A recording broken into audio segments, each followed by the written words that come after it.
Jeffrey Dahmer et Louis. Nous les connaissons tous. Et pourtant, leur célébrité est liée à leurs crimes. Si beaucoup d'entre nous les associaient à des monstres, d'autres sont en admiration devant eux. Bienvenue dans la folie des horreurs.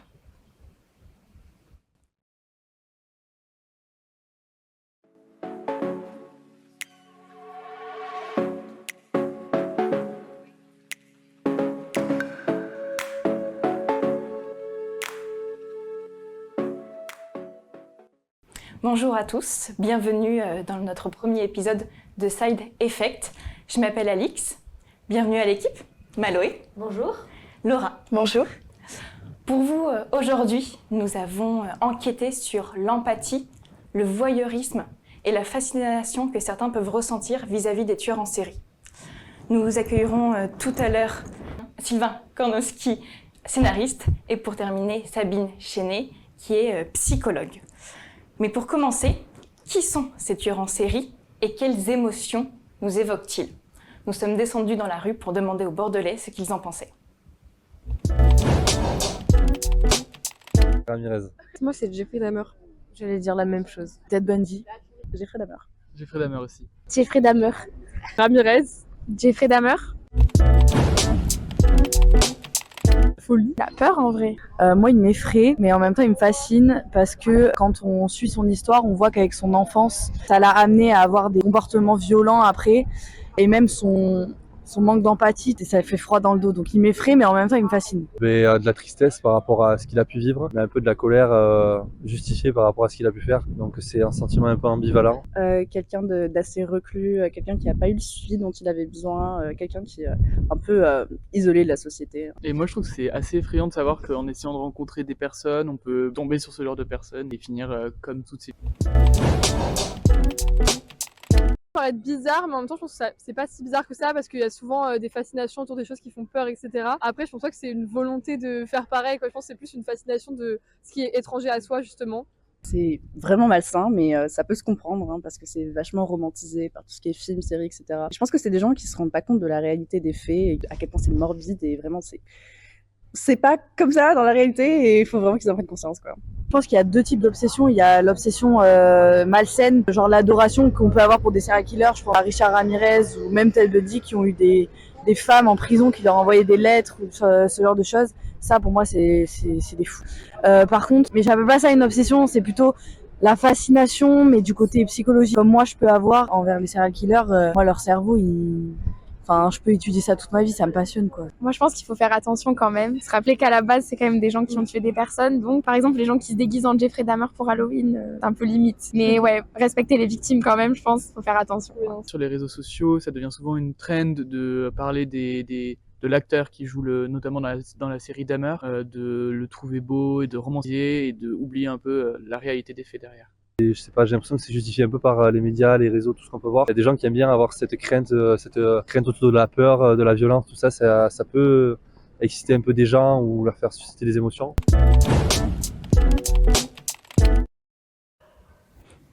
Merci beaucoup à ces jeunes d'avoir répondu à nos questions. Il y a plusieurs termes intéressants qui sont sortis comme la fascination, des termes qui nous serviront un petit peu plus tard. Toujours est-il qu'ils ont évoqué justement la romantisation des tueurs en série qu'on a pu observer ces dernières années. Maloé, qu'est-ce que tu peux nous en dire ?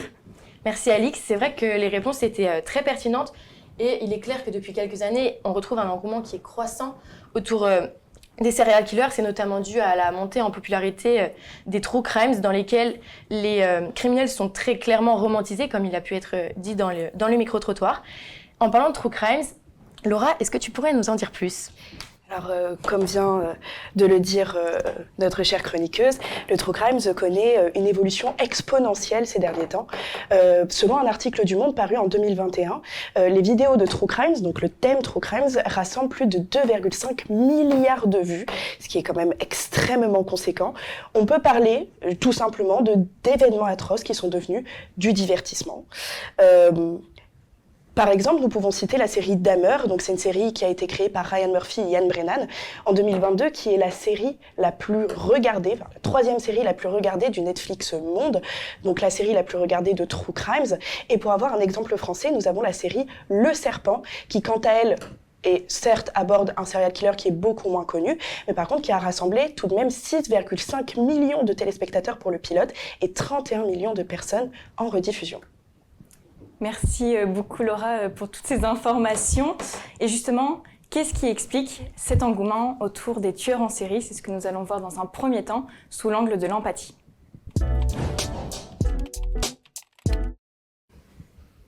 Bonjour Guillaume. Bienvenue sur notre plateau. Merci. Donc vous êtes sociologue, enseignant-chercheur, responsable du Centre interdisciplinaire de recherche appliquée au champ pénitentiaire à l'École nationale d'administration pénitentiaire. Absolument. Donc nous avions préparé pour vous quelques petites questions. Laura, je t'en prie. Donc je souhaiterais tout d'abord débuter par vous poser la question suivante. En quoi consiste votre métier? Pouvez-vous nous en dire plus? Oui, bien sûr. Alors merci.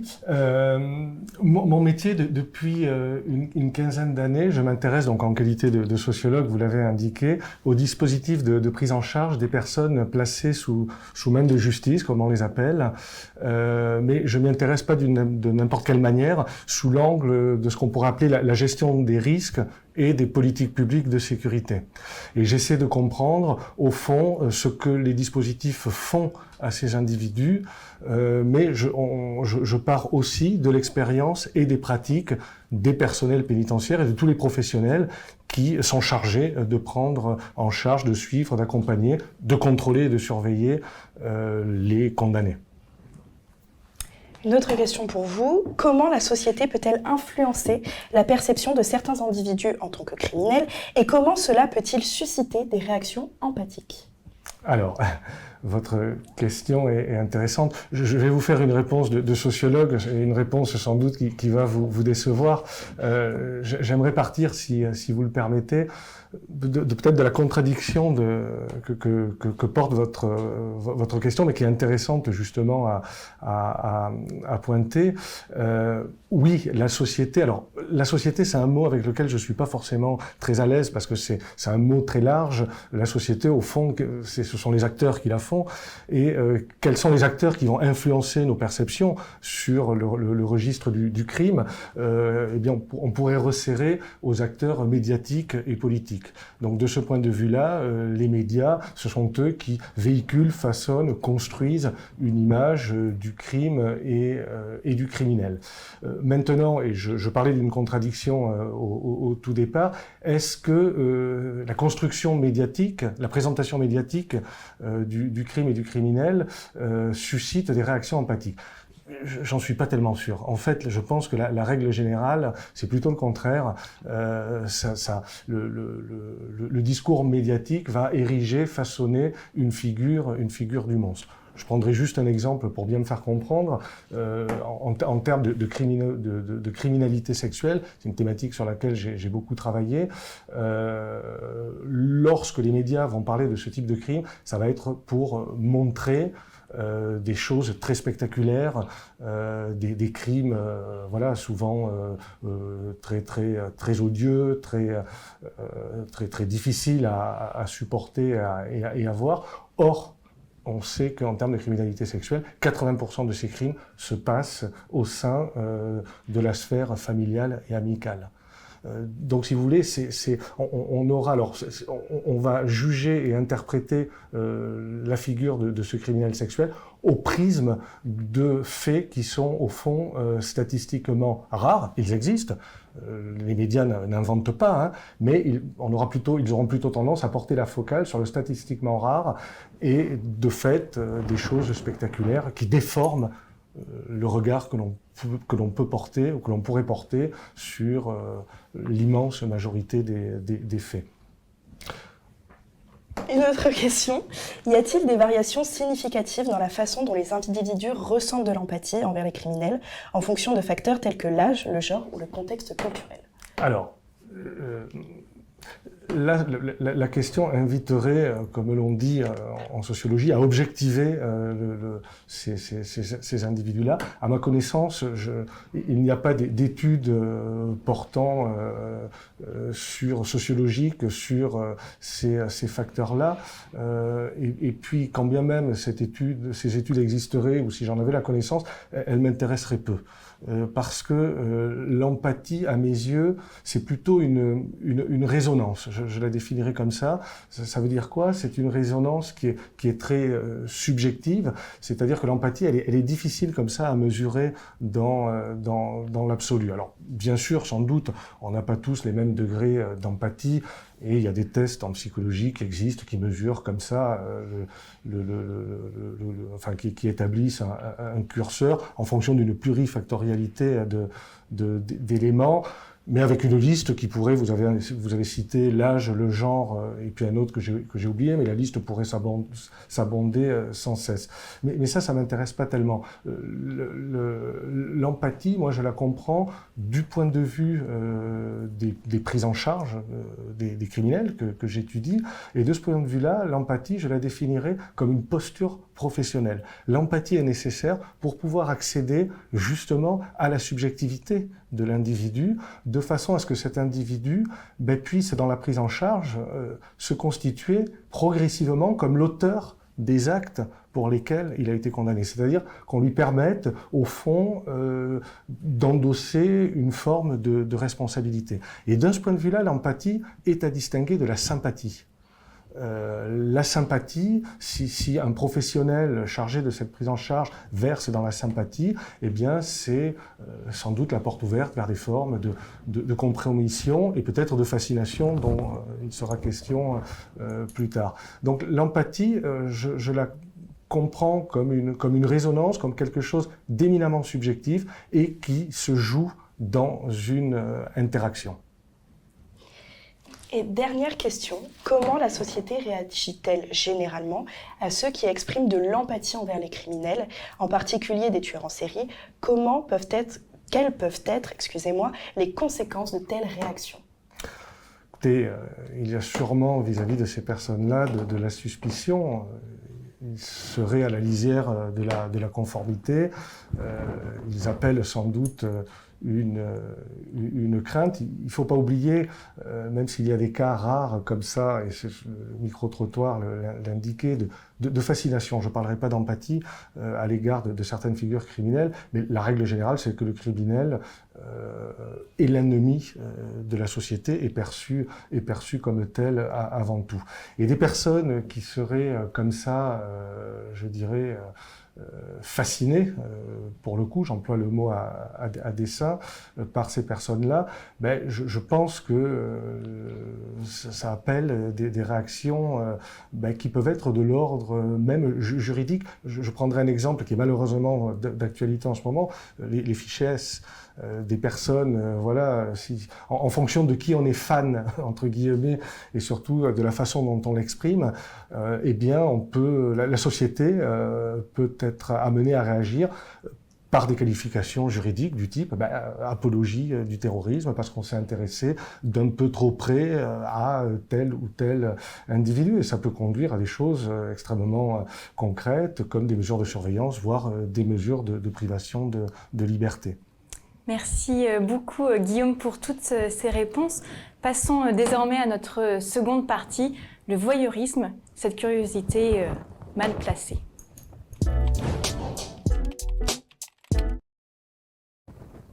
Aujourd'hui, on les connaît tous, les serial killers, ces personnes qui peuvent être définies comme ayant tué au moins 3 personnes dans un intervalle plus ou moins régulier et chez qui on retrouve une certaine manière de tuer.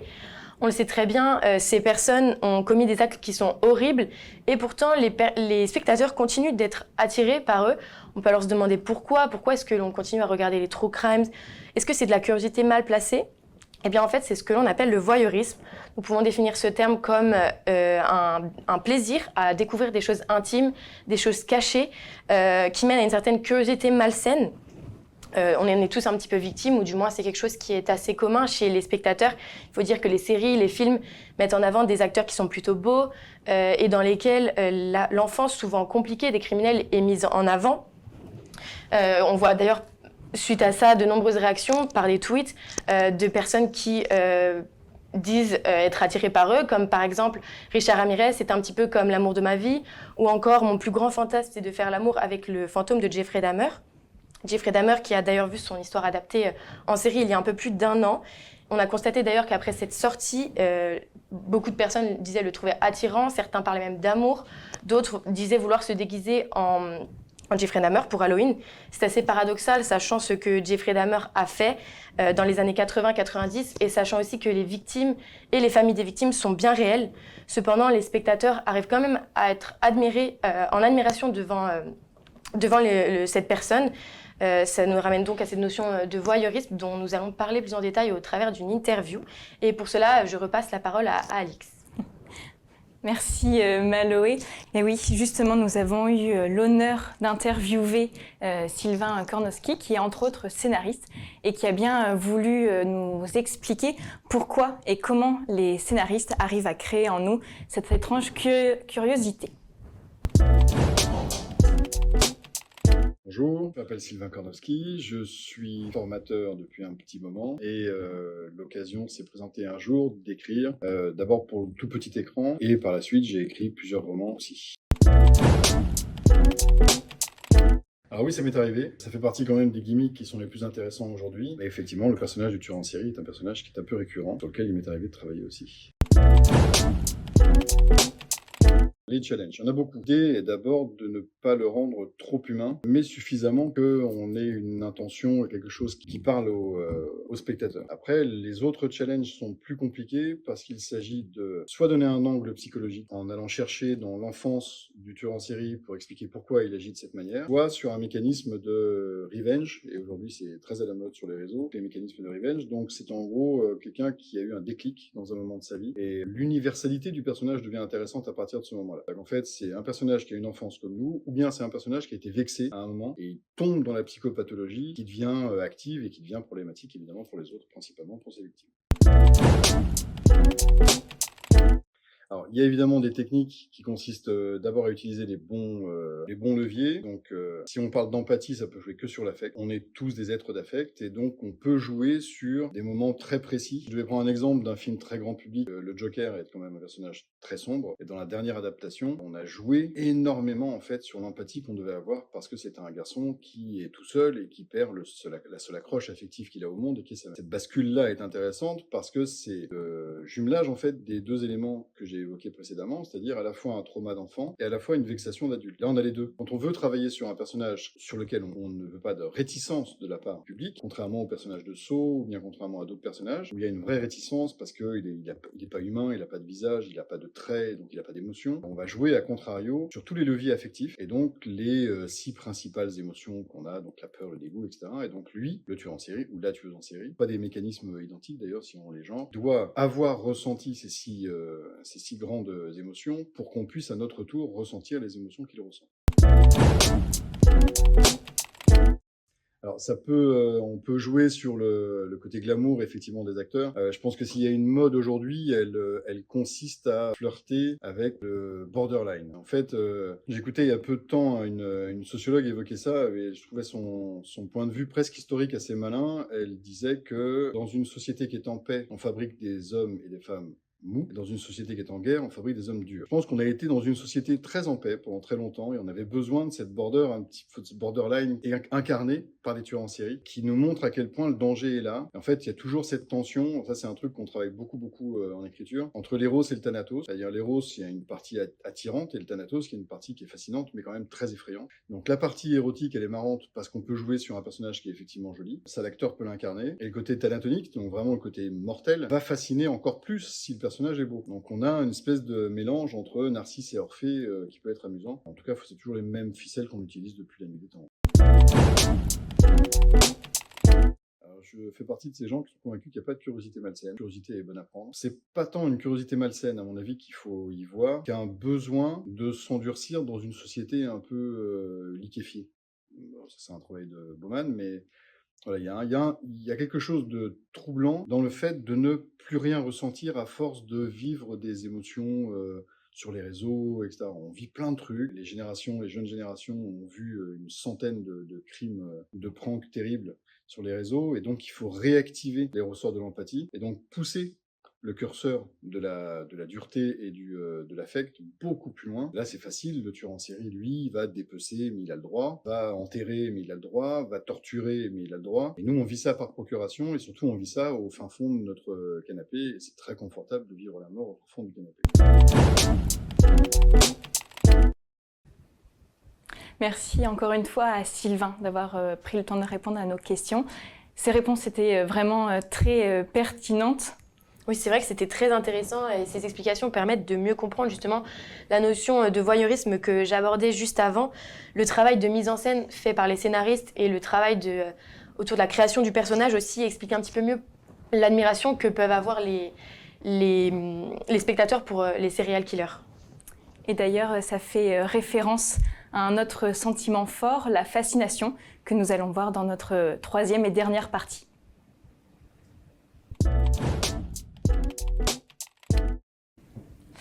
Bonjour Sabine, merci beaucoup d'être sur le plateau avec nous aujourd'hui. Donc vous êtes psychologue clinicienne, criminologue à l'unité médico-psychojudiciaire d'Agen. Donc la psychologie des criminels, c'est votre domaine. Est-ce que vous pourriez nous parler un petit peu plus en détail de ce que vous faites ? Oui, bien sûr.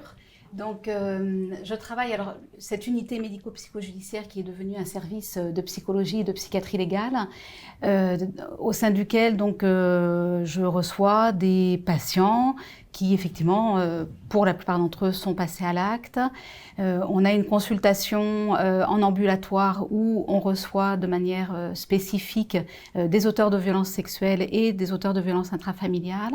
Et puis, une partie de mon travail consiste aussi à recevoir des patients en milieu carcéral, donc à la maison d'arrêt d'Agen, où on reçoit ces patients qui, effectivement, ont transgressé la loi et se retrouvent en prison. Donc on est une équipe pluridisciplinaire avec il y a des psychologues, psychiatres et infirmiers et voilà, donc je prends en charge individuellement mais aussi en groupe ces auteurs de violences ou autres.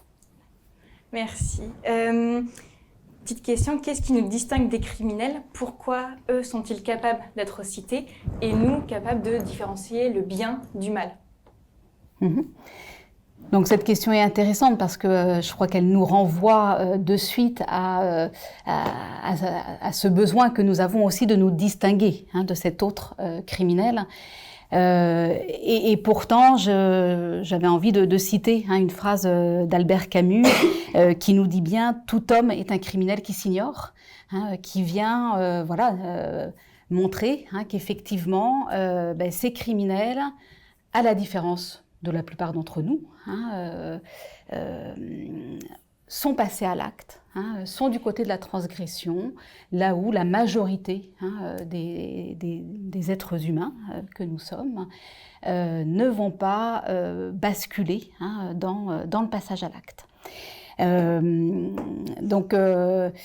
Voilà, comme si, alors ce qui nous distingue effectivement, c'est, alors on pourrait développer très longuement, mais peut-être retenir que ce qui va nous distinguer, c'est ce principe de réalité qui fait que la plupart d'entre nous n'allons pas passer à l'acte, même si on a pu le penser, même si on a pu avoir très envie de tuer peut-être son voisin, son mari, sa femme, mais heureusement, la plupart d'entre nous sont pris par ce principe de réalité et ne passent pas à l'acte.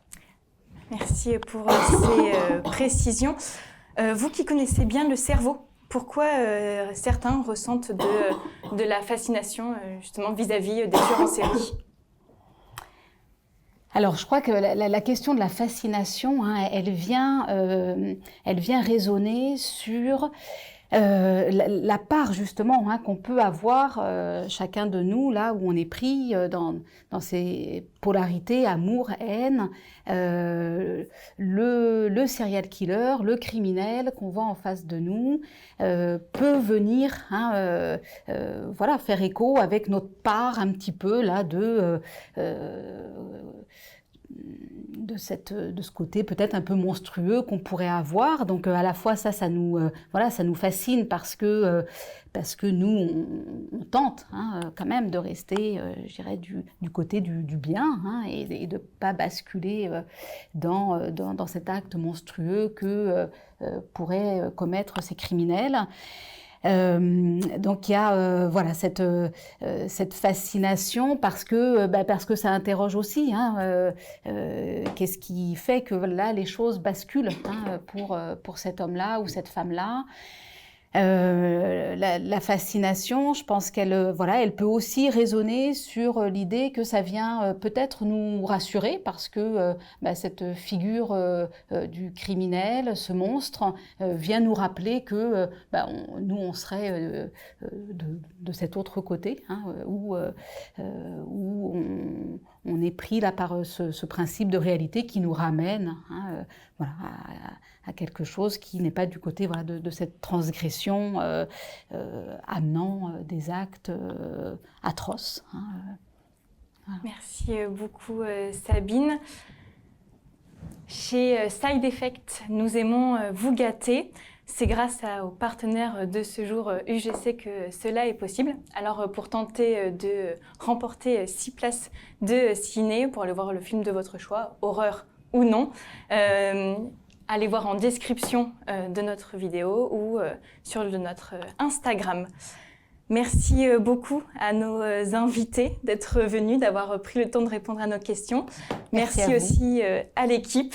Merci à toi. Et merci à vous, chers téléspectateurs, de nous avoir regardés aujourd'hui. À bientôt.